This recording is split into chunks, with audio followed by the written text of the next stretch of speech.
Hello, everybody, and welcome back to the Trinity League Football Podcast, special off-season edition / preseason look here on the fall 2021 season. I'm your host, again, Dan Albano with the Orange County Register and OCVarsity.com, and I'm joined by my partner, Scott Barajas, as we are going to dive deep into the Trinity League and start to take inventory of some of the highlights that happened during the off-season, some of the key movements of got some new coaches in the league, got some new personnel, and kind of set the stage for what is to come here as we get back to a fall season in the fall here of 2021 after that short but sweet spring season. Scotty, how you doing tonight? We're recording our show on July 26th.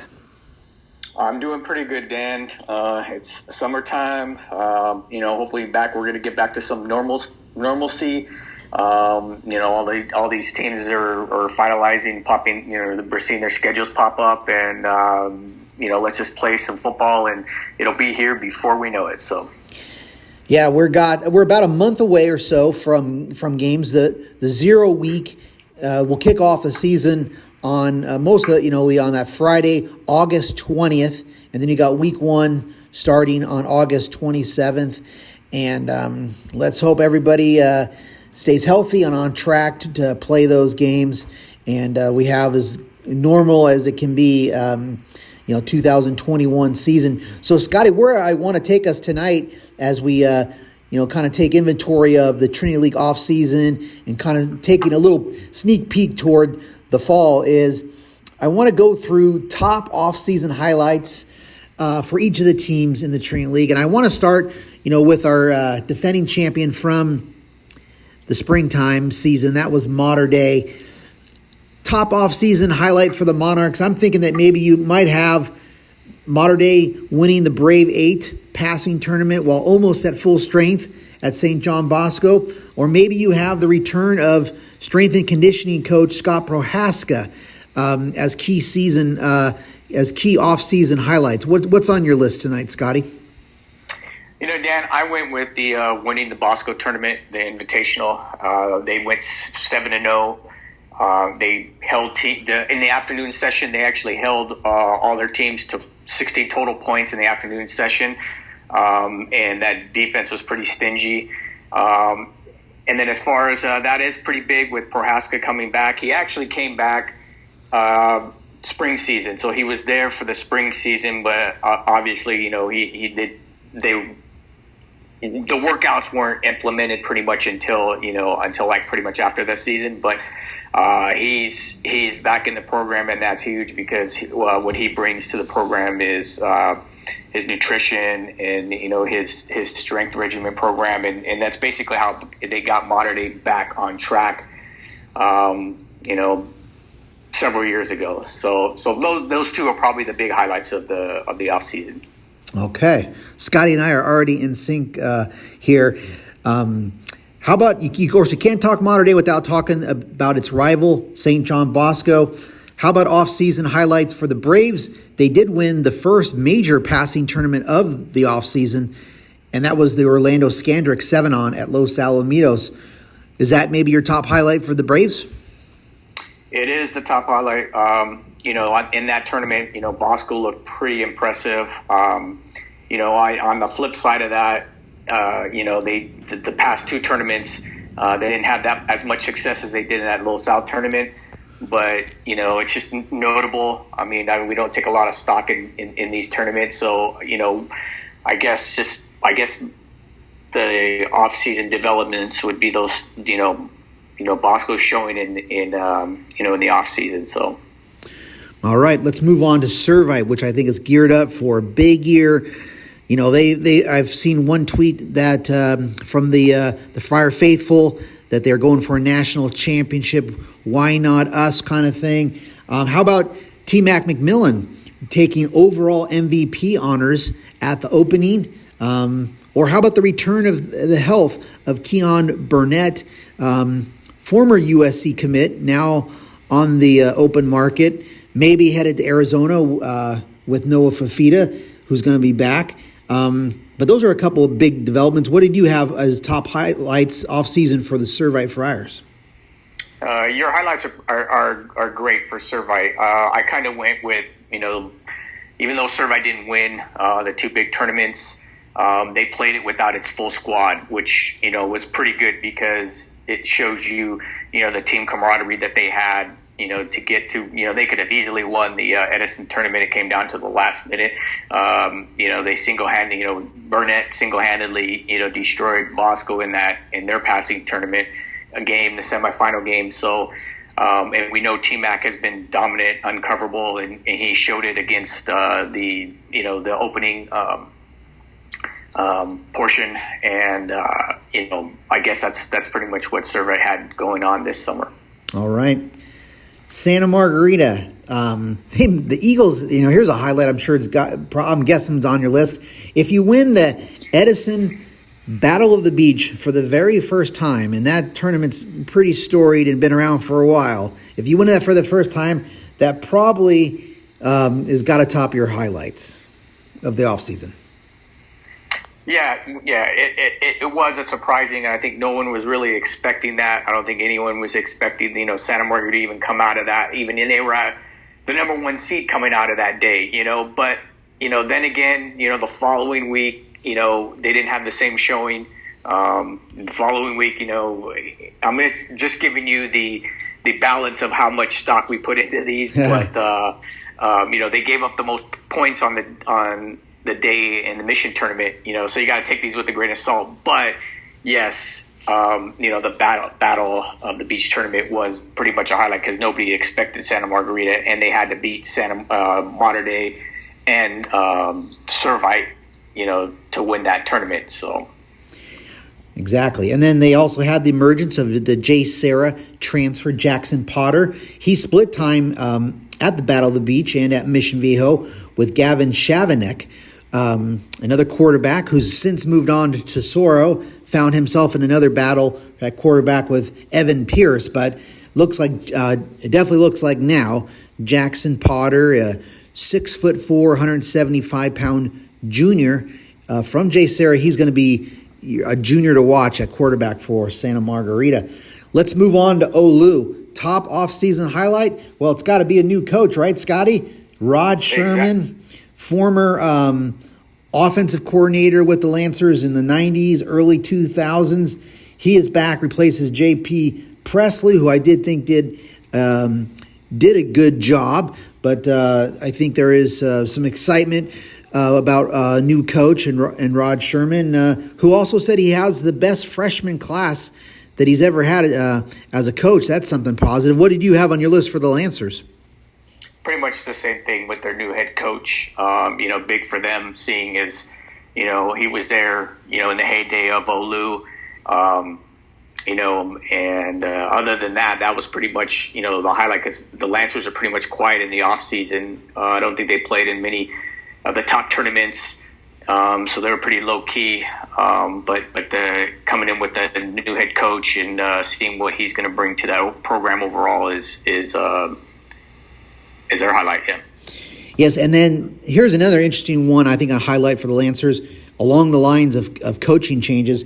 They have a new offensive coordinator, none other than Aaron Corp, the former standout quarterback with the Lancers, and they got the alumni connection. He actually played, his offensive coordinator was Rod Sherman. So now you have the student and the protege really kind of guiding and his master, as you will. And so that's a pretty cool connection. And talking to Coach Sherman, he said that was kind of that was a deal setter. That was like Sherman he said he wasn't going to take the post if he couldn't get Aaron Corp to be his offensive coordinator. That shows you how united those two guys are. So that's going to be interesting teamwork there. And finally, Scotty, on top offseason highlights for J. Sarah, they also had a coaching change. Scott McKnight, veteran assistant coach, has been at San Juan Capistrano in the Trinity League for a decade, really has a strong reputation as an outstanding special teams coach, has been associate head coach with Coach Harlow, but now he is the head coach. Coach Harlow is still there coaching offensive line. Of course, we know he's one of the best offensive line coaches, but that's a pretty big offseason highlight for a new coach with who I think has taken a lot. He's been around some outstanding coaches, and Coach McKnight said he's kind of taken a little bit from everyone. He's going to be different than Coach Harlow. Maybe that is a change for the positive at this point for Jay Serra. Yeah, it was the pretty much kind of the switching of its titles of its head coaching staff, of its coaching staff. McKnight goes to head coach, and actually Harlow's going to stay on. I guess he's going to the offensive line, staying with the offensive line. And then I believe they also didn't. I thought I saw that they have a new offensive coordinator replacing Rob Johnson, but I don't have his name in front of me.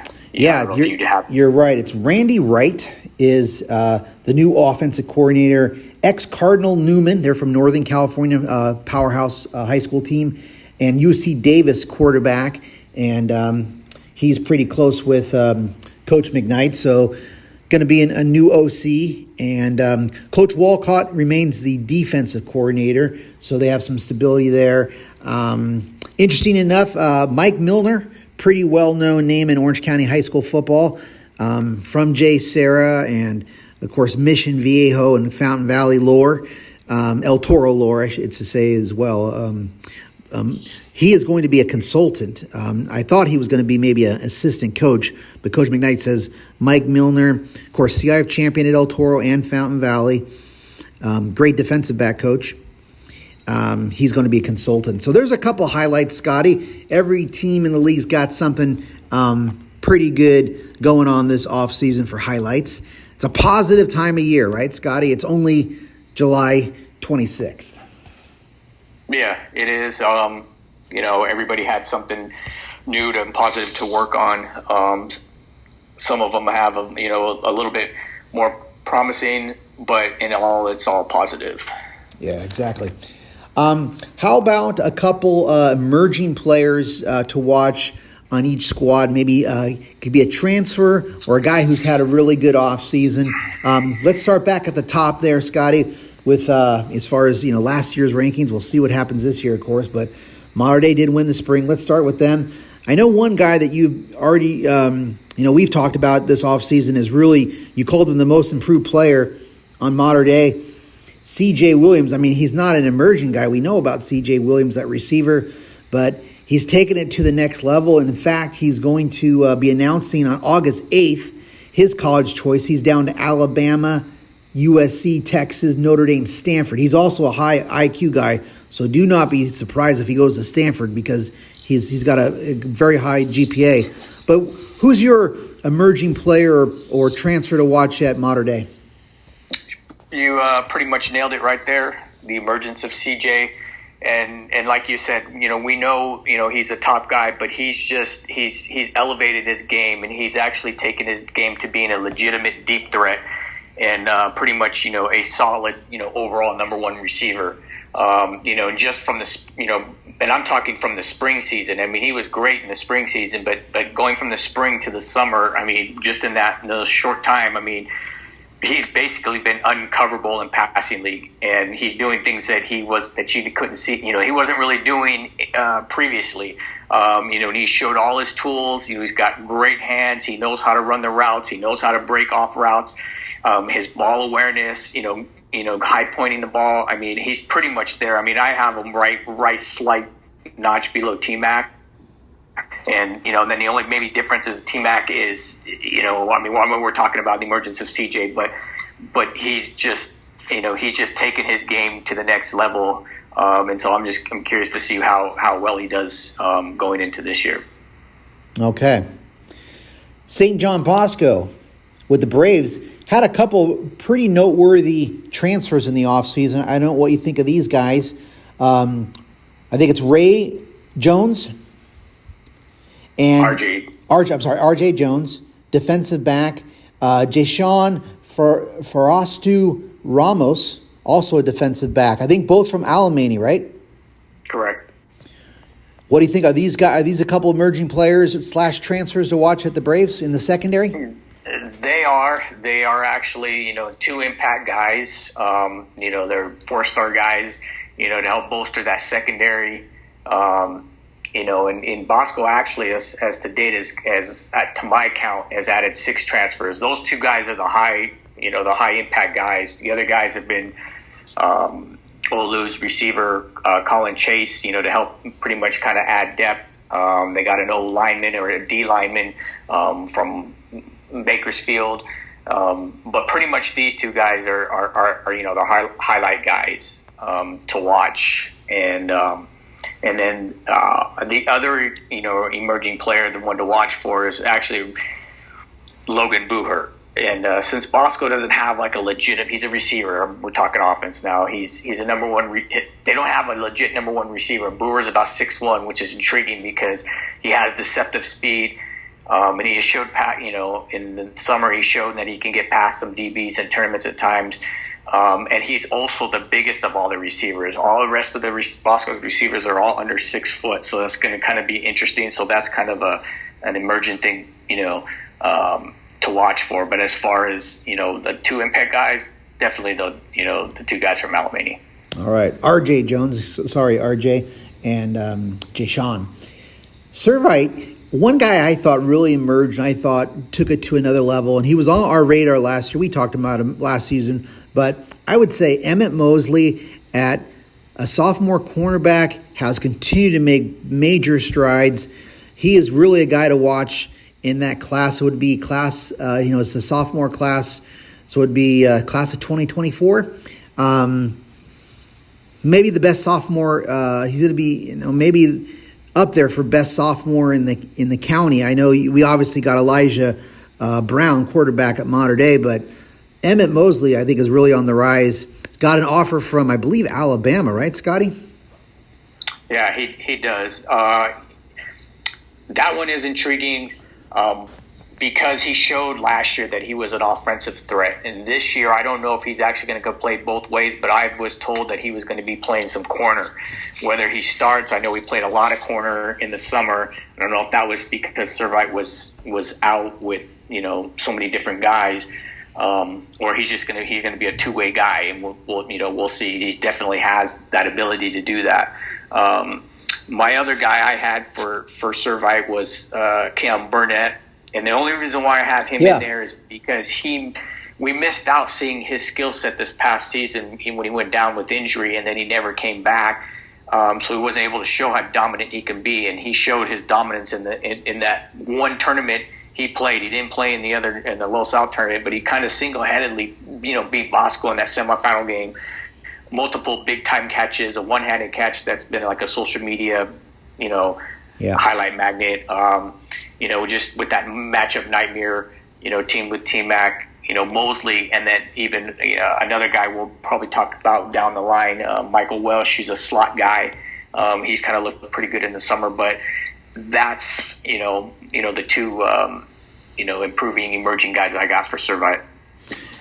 On the recruiting trail, do you think Keon Burnett is going to go to Arizona with Noah Fafita? I think so.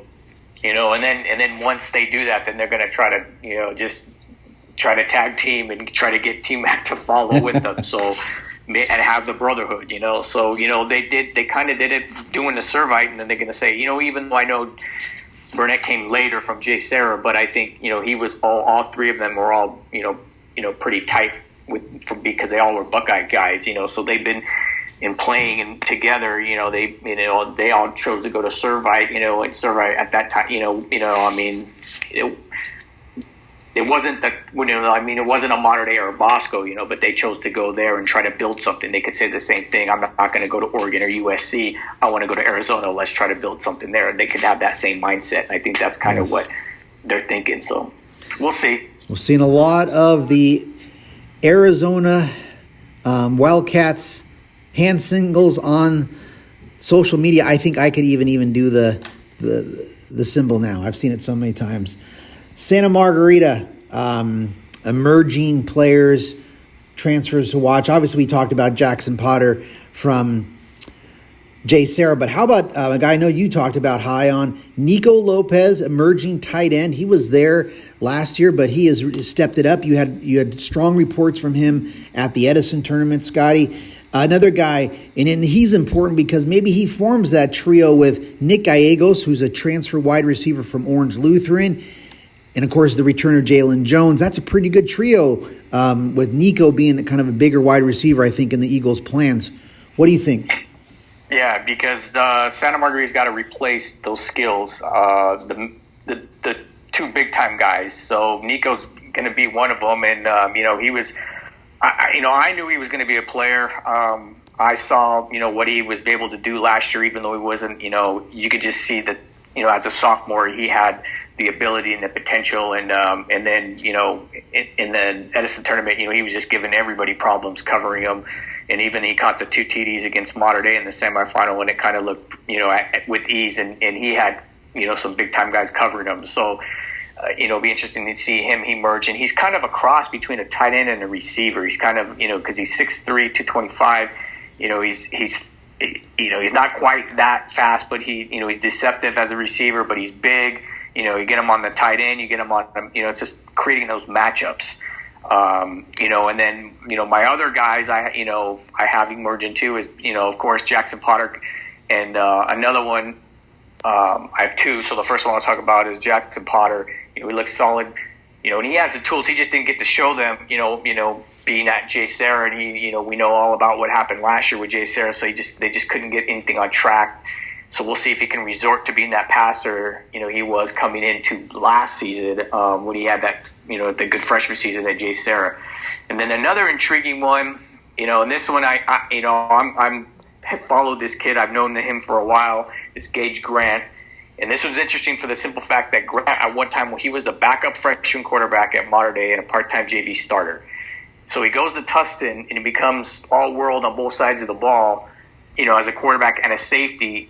But he never played on defense at Mater Dei. He was just a quarterback. And then he goes to transfer to Santa Margarita, and he's only going to play defense.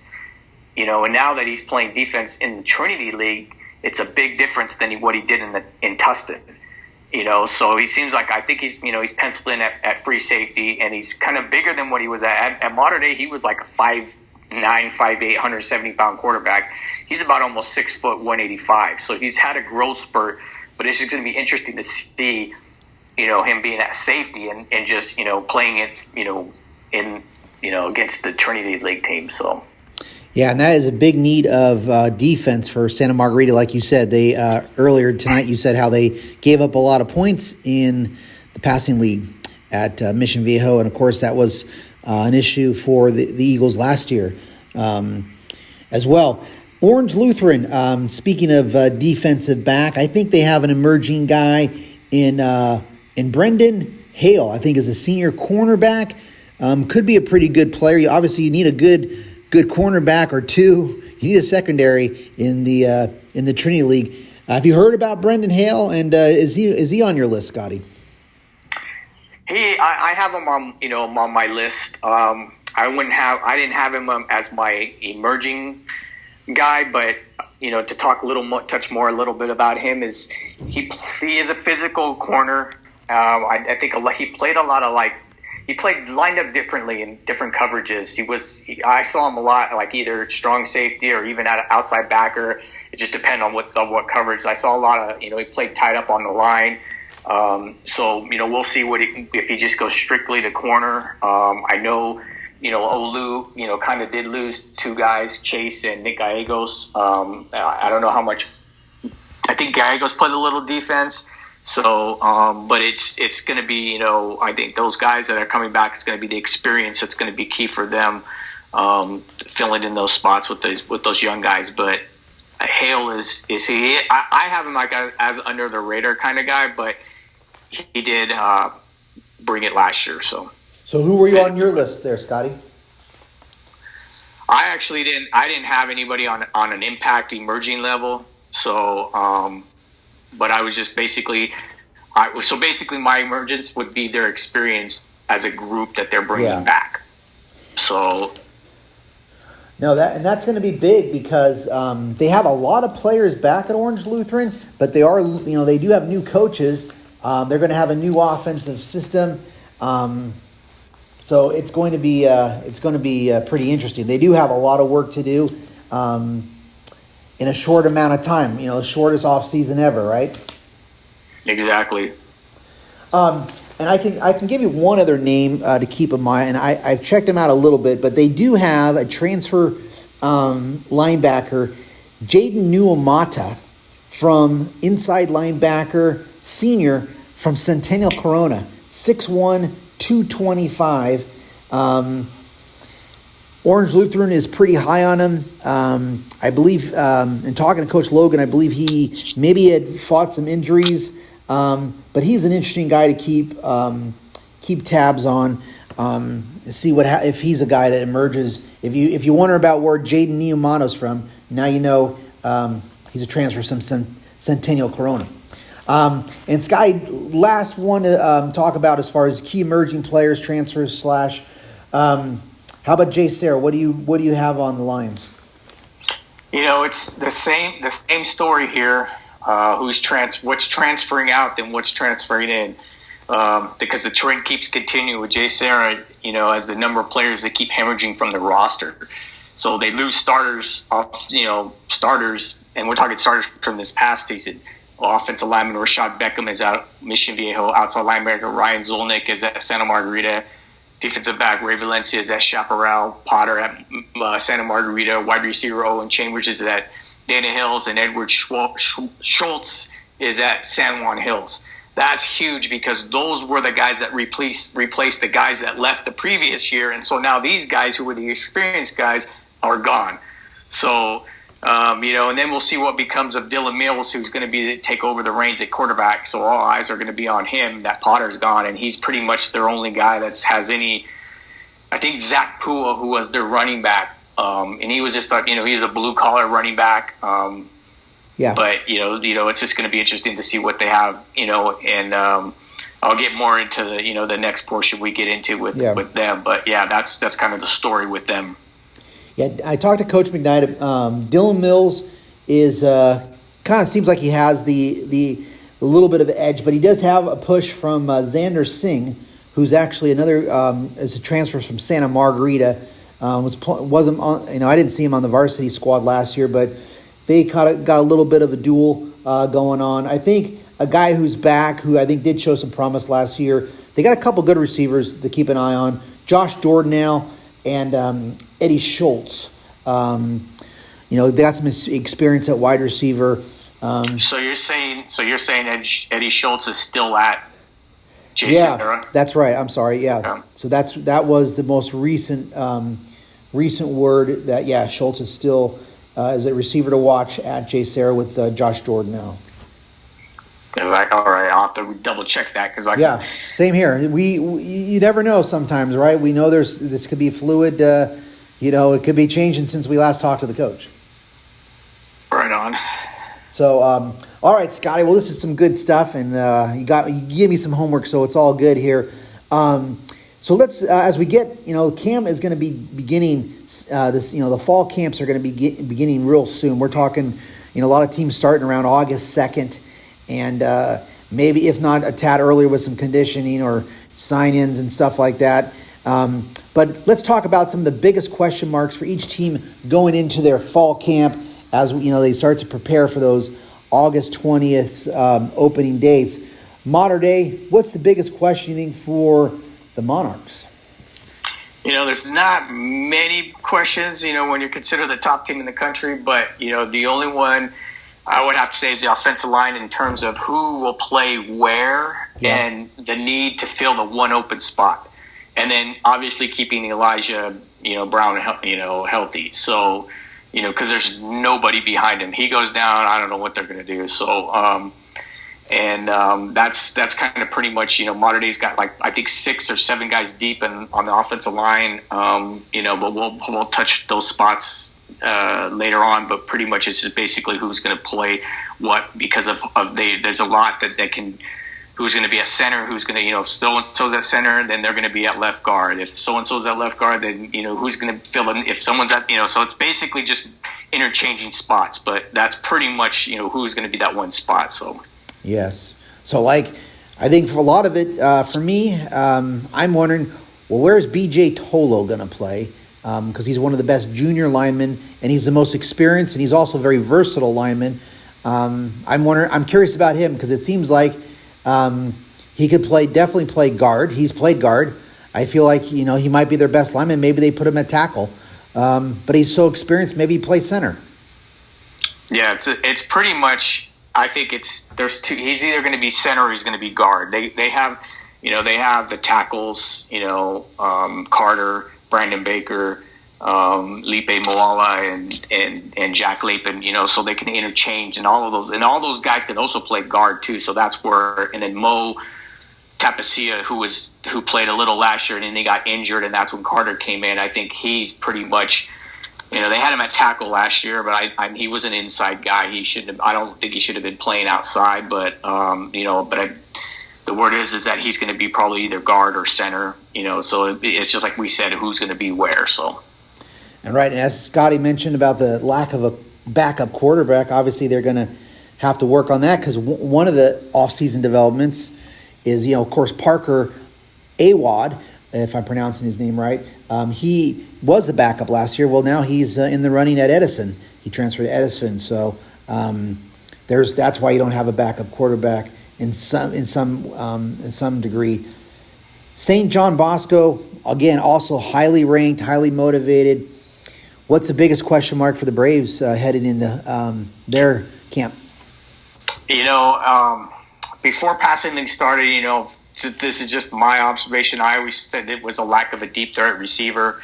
All their receivers in the rotation, they're all talented, but they're all small. They're under 6 foot, and possibly the other issue was their secondary. And even with the new additions, Bosco, like we had said, gave up some big passes in the tournaments that they didn't fare well. We know, it's apparent that, Bosco's going to be strong up front. They're going to have that strong running game. It's just when you get the pads on, the balance will equal that out to some.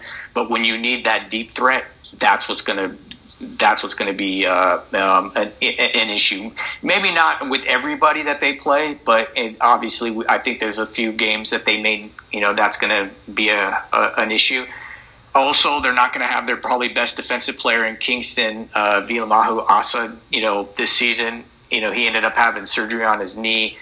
The game that he actually I think everybody saw when he went down in the modern day game, and everybody thought that he would be okay. Well, it was kind of under the radar, and then he shows up at a couple of Instagram posts or Twitter posts with the big old knee brace on, and taking his trips around the country, and so he'll be missed, but he'll be back next year. But that's probably they could fill that with depth, but that's a huge loss as far as talent goes for them. So yes, unfortunate, and we wish Kingston the best, getting better.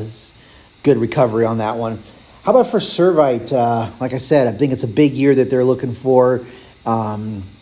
What do you think is their biggest question going into camp? Because we haven't really dove in off the top of just kind of what we've seen.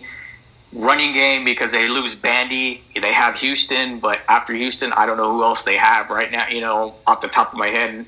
So it's key that they have to have a good solid running game. Offensive line, they got to replace some guys. Secondary, they got to replace the 2 safeties. So, but the safeties, I think are the secondary, I think will be okay. But I think, the big question mark will end up being that running game and on offensive line. But again, with Servite in their, schedule, I think it's going to come down to, needing to have those solid, spots when it comes down to about 2 or 3 games this year. So, yeah, I like Houston Thomas, son of Coach Troy Thomas. I think he showed some pretty good potential last year as, it was pretty decently split between him and Bandy. And I think Thomas is a track guy, and I think he's got some good bursts. He runs hard. I think and there's some times he gave him some nice spark.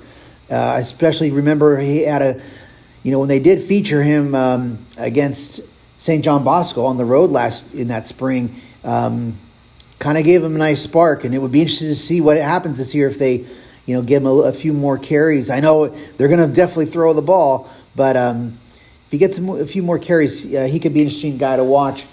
How about Santa Margarita, Scotty? What's their biggest question mark? Replacing probably offensive skills and that defensive front. Outside of Nico and Jalen Jones, I think Santa Margarita is going to need a little bit more help. I don't know who they're going to have at running back. That's a question mark too. And then help for Hero. Replenish that defensive line. I mean, that defensive line was pretty dominant last. Those 5 games, or at least against everybody except for Mater Dei and Bosco. But it was a young defense last year, so hopefully that they can get that together and that they won't have to chase points this year. Yeah, Hero Kanu, he is going to be one of the best guys in Orange County. He might be the best defensive lineman, perhaps in Orange County. Definitely the best interior one. A couple running backs that I hear that are in the mix at Santa Margarita: Jake Foyle, Justin Rivera, Chase Jones. But all those guys would be, kind of breaking through at SM as far as that backfield. But let's see what happens, like you said. Orange Lutheran, biggest question mark in your mind, Scotty? They have more than one, but I guess the most important is what's the overall team vibe and dynamic, that the head coach is going to bring in. I know we had kind of talked about that before. You had mentioned that they are having this incoming freshman class is going to probably be the best that they've had. I do know that they have just a talented quarterback coming in with that freshman class. So that's promising because the last 2 classes that Olu has had hasn't been very strong. So, and they want to have, try to close the gap between, Mater Dei and Bosco to make these games a little bit more competitive. I guess if I would say one big question mark is Logan Gonzalez. A lot of people have been, high on him. I haven't seen it. I mean, the last year, he didn't have that great of a season. He has the tools, he has good arm, everything, but it just didn't come together as much as I thought it should have for him. So, we'll see. It's a junior year. Maybe this is going to, spark them. We didn't get to see passing league from these guys, or at least I didn't. Like I said, I didn't see any big, tournaments. So that's probably maybe one question mark that I have is what's he going to be able to bring, because he's going to have he'll have Blackman, he'll have Faraday, and then he has I think there's one other receiver that they have skill, but they got to put it together. So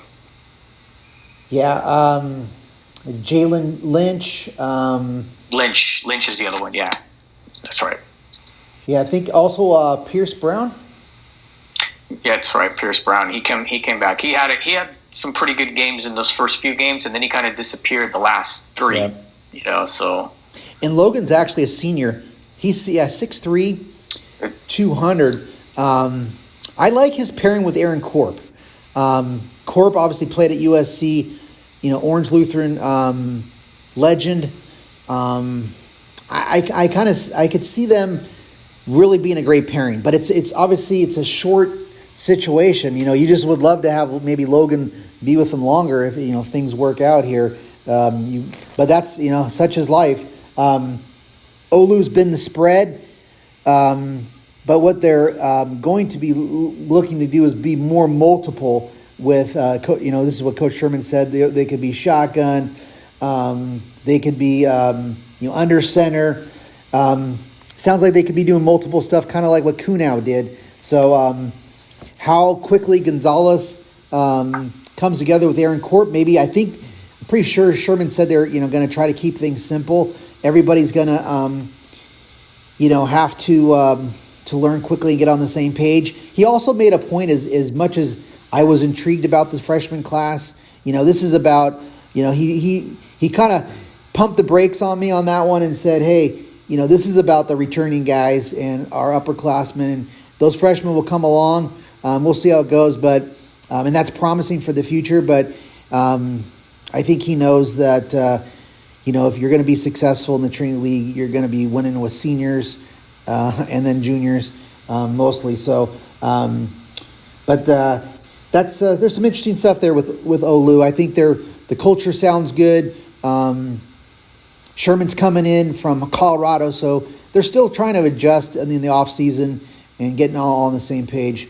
But that's a tall order when you're going into the Trinity League. And then you got Jay Sarah, Scotty. Biggest question for them, obviously you noted the transfers. They got to keep those. I think the biggest challenge for them, they have to keep their players more consistently. They're going to have to play great special teams, like Coach McKnight is capable of, and I think they're going to have to get better on the lines, offensive and defensive lines. But what's your biggest question mark, Scotty? It's like nowhere to go but up. It's just basically rebuilding, just like you said, and having to, I think they're just going to have to start from scratch. As sad as it may be, because if you look at the schedule Jay Sarah has, yeah, it looks like they're going to go 0-10. Hopefully they can compete and play very well and as the best that they can, and but that's a tough schedule, and with not having many guys coming back. So, like you said, just build, try to gain that camaraderie, and and just go from there. So, yeah, one good story that I heard from Coach McKnight I'll pass on is, they recently took the whole program down at Camp Pendleton, I believe it was, and did a military style workout, and that's a good team bonding stuff that I think, which is part of the Jay Sarah culture. They've done that before. I know for sure they did it under Coach Hardigan. Coach McKnight taught about trying to practice at a higher pace. So I think they're going to be definitely looking at some things, and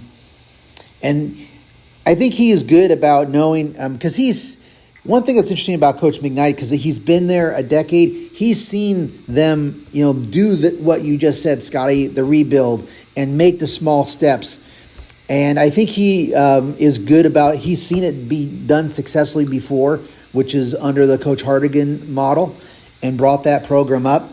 And so if there's a guy that kind of knows the small steps you have to make and how you have to be competitive in some games, and you have to start to get some scores better, and it gets better over time, I think maybe McKnight has the perspective that's needed. Yeah, exactly. He's been there, he's seen it, he's done it. So, we'll just have to wait and see. I just wish that I liked seeing this league, being competitive as everybody else, and we're just going to have to wait, and it's going to take time, but hopefully they'll get there. Yeah. One thing, too, is that they have to work on their numbers.